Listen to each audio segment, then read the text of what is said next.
few of you have been leaving comments on these videos saying do this team, do that team, and I'll make my way through a few more teams after this, I think, because we are getting through them. Actually, I got a rather large comment that said I'd love to see you do a Leeds one now that they're definitely being promoted, and I think personally I quite like to do that. Not that I know the most about Leeds, and I will make that disclaimer in the video, but I will do one about Leeds. I'll probably record that tomorrow, but I'm definitely going to be trying to whisper a lot more again. My voice does crackle.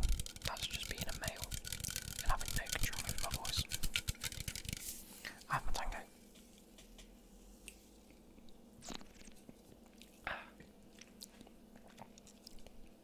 I've not long brushed my teeth, so that's a bit, you know what I mean?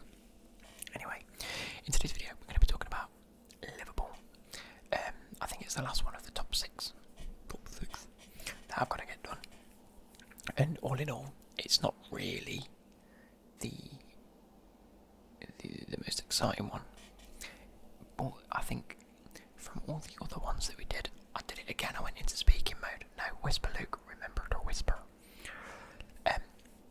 In comparison to all the other teams that I did, they were all very defensive focused. I think one of the most common themes among the others were that they all had decent attackers, relatively good midfields, but like one or two players, and really bad defences, and that's what we're letting them down. But with Liverpool, their defence is probably one of their strongest parts. You know, we talk about Robertson being the best left back in the Premier League. We talk about Trent being up there as one of the best right backs in the league. We talk about Van Dijk being the best centre back in the world at the minute, let alone just the league. Alisson's an incredible goalkeeper. Joe Gomez and Matip are great defenders, respectively. So there's not really much to work on there. On the front foot of that, you've got Mane, who's arguably one of the best players in the world right now when he's on form, and has been on form. There's no debating that. You've got Salah, another player who's one of the best in the league at the minute. You've got Firmino, who, before you guys come out there and say he hasn't scored any goals, he doesn't do that, I don't want to hear it. When Liverpool play without Firmino, you see why they play with Firmino. It's as simple as that. Get out of here. He's so important to that system. A player like that is so important to the whole system of pressing, winning the ball back, and just getting involved in play. Anyway, that brings us back to the midfield. Henderson's been one of the best players in the Premier League this year. We've had Wijnaldum and Fabinho both doing their jobs. Oxlade-Chamberlain's come back and done a bit. You've got... I'm missing someone. Did I say Wijnaldum already? I might have already said Wijnaldum, but Wijnaldum. Who else in the midfield? Naby Keita, that's who I missed.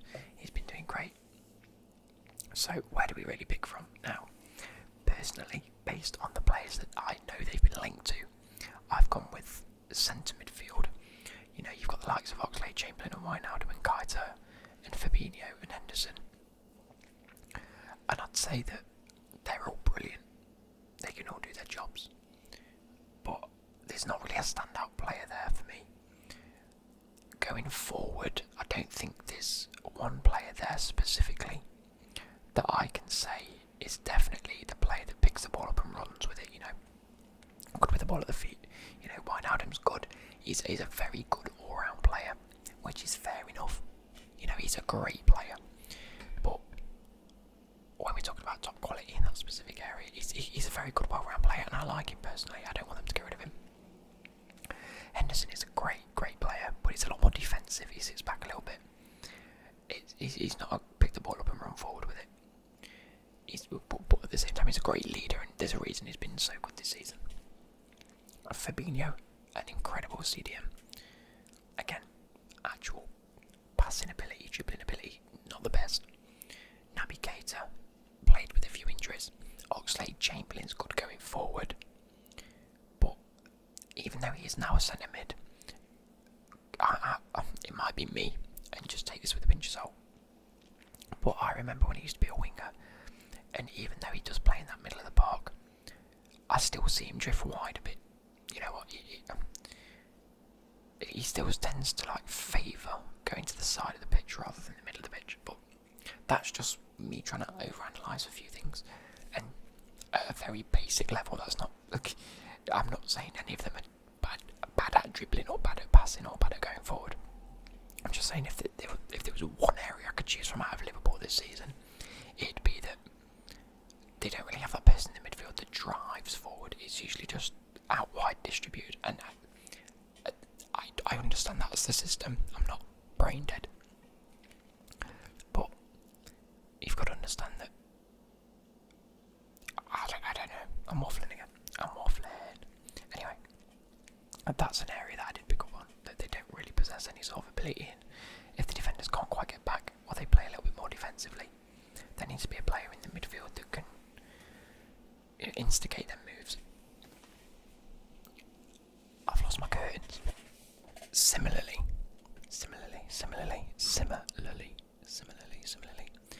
in the defence, incredible left back, incredible right back. Joe Gomez that can play left back or right back or centre back. Van Dijk's incredible. Matip's great. I still feel like as a centre back, you haven't quite got a player that's the perfect partner to Van Dijk yet. I think Matip's great, but I think that maybe Van Dijk makes him look better than he is at times. I'm not saying he's bad. I do like Matip.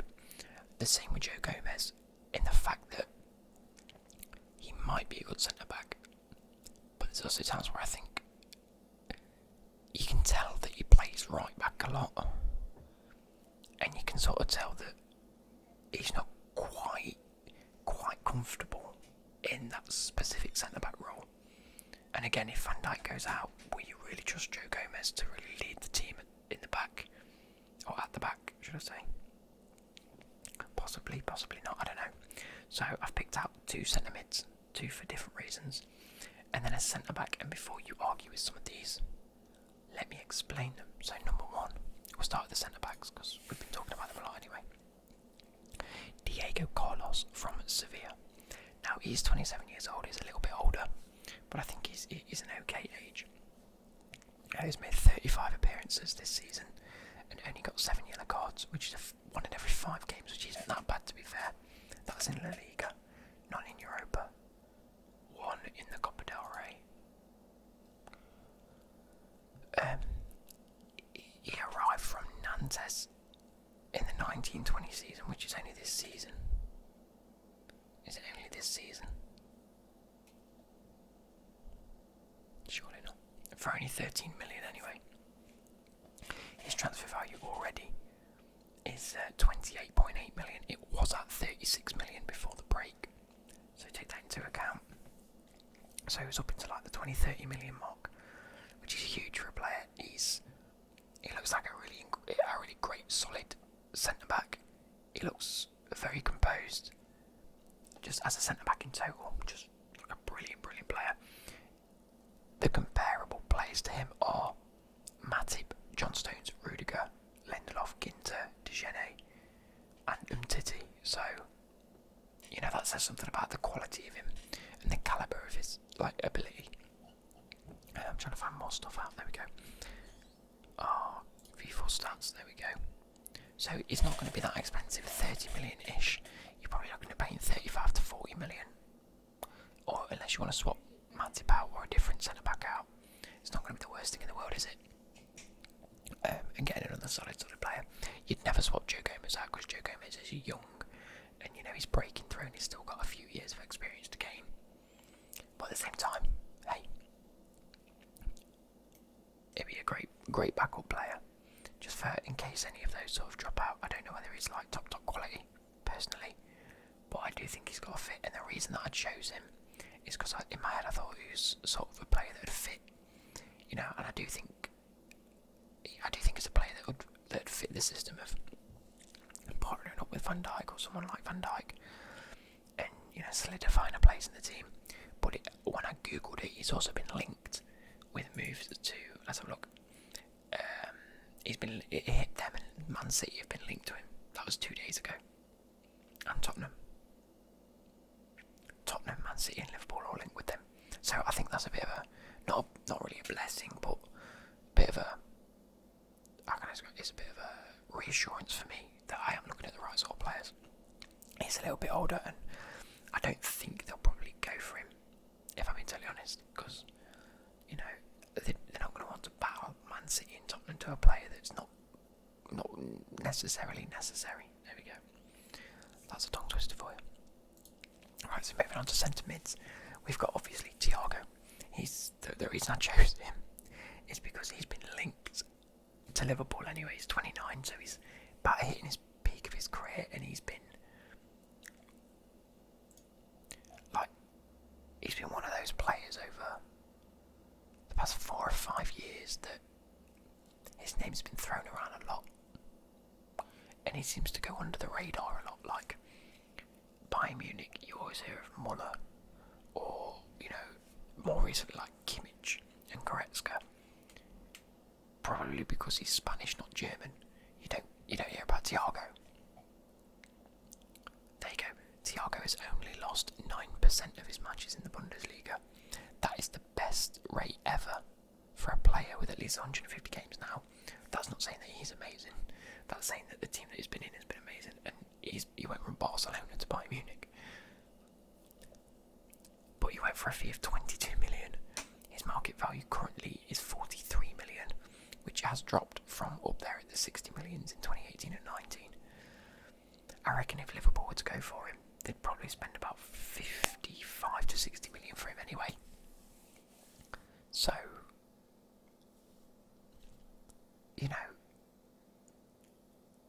his name's been thrown around a lot. We all know his quality. I think he's one of those where he's that sort of player that can pick up a ball and do stuff with it. Great vision, great ball control, a brilliant dribbler, can just possess the ball and just be a bit confident with it. You've got if you've got likes of Fabinho to fall back on, then Henderson is your secondary CDM / box-to-box midfielder, I'll say. Or even if that's Wijnaldum or Keita, you want someone that can pick up the ball. Thiago's like miles above Oxlade-Chamberlain in my opinion. And I just think it'll be very, very good. And then actually there's an article here that says Klopp approves a 25 million euro.